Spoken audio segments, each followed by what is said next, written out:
በስመ አብ ወወልድ ወመንፈስ ቅዱስ አሐዱ አምላክ አሜን።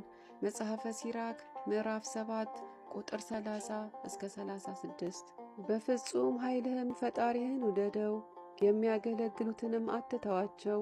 እግዚአብሔርን ፍራ፣ የሚያገለግለውን ካህኑንም አክብረው። አዘዘልህ ዕድሉን ስጠው፣ ቀዳማይቱንና ስለ ኃጢአቱም የሚሰዋውን መሥዋዕት፣ ወርቹንም ማታና ጠዋት የሚሰዋውን መሥዋዕት፣ መጀመሪያ የሚወለደውንም ከብት ስጠው። በረከትህ ፍጽምት ትሆን ዘንድ እጅህን ለድሃ ዘርጋ። ስጦታ በሕያው ሁሉ ፊት ጸጋ አለው። ስለ ሞተ ሰውም ምጽዋት መስጠትን አትተው። ከሚያለቅሱ ሰዎችም አትለይ፣ ከሚያለቅሱም ጋር አልቅስ። ሕመምተኛንም ሰው መጎብኘት ቸል አትበል፣ በዚህም ይወዱሃል። በተናገርከው ነገር ሁሉ ፍጻሜህን አስባት፣ ሁልጊዜም አትበድል። ወስብሐት ለእግዚአብሔር።